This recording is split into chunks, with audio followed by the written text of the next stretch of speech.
കേരളത്തിനെതിരെ നടക്കുന്ന വ്യാജ പ്രചരണങ്ങളുടെ മുനയൊടിച്ച് ദേശീയ നാർക്കോട്ടിക് ബ്യൂറോയുടെ കണക്കുകൾ. പാർലമെന്റിൽ വി ശിവദാസൻ എംപിയുടെ ചോദ്യത്തിന് ആഭ്യന്തര മന്ത്രാലയം നൽകിയ മറുപടിയിലാണ് കേരളം ലഹരി ഉപയോഗത്തിൽ ഒന്നാമതെന്ന വ്യാജ വാർത്ത പൊളിക്കുന്ന കണക്കുകൾ പുറത്തുവന്നത്. നാർക്കോട്ടിക് കേസുകളുടെ എണ്ണത്തിൽ കേരളം മുൻപന്തിയിലെന്ന വ്യാജ കണക്കുകളെ തുറന്നുകാണിക്കുന്നതാണ് വി ശിവദാസൻ എംപിക്ക് കേന്ദ്ര ആഭ്യന്തര മന്ത്രാലയം നൽകിയ മറുപടി. 2022 521, 2023 375, 2024 417 എന്നിങ്ങനെയാണ് റിപ്പോർട്ട് ചെയ്ത കേസുകളുടെ എണ്ണം. കേസുകളുടെ എണ്ണത്തിൽ മുൻപന്തിയിൽ നിൽക്കുന്നത് പഞ്ചാബ്.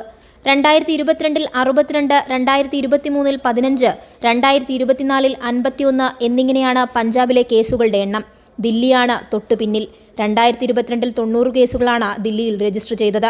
രാജ്യത്ത് തന്നെ ഏറ്റവും കൂടുതൽ കേസുകൾ റിപ്പോർട്ട് ചെയ്യപ്പെട്ട മൂന്നാമത്തെ സംസ്ഥാനം BJP ഭരിക്കുന്ന ഗുജറാത്താണ്. അതേസമയം കേരളത്തിൽ 2022 4, 2023 11, 2024 12 എന്നിങ്ങനെയാണ് കേസുകൾ രജിസ്റ്റർ ചെയ്തത്.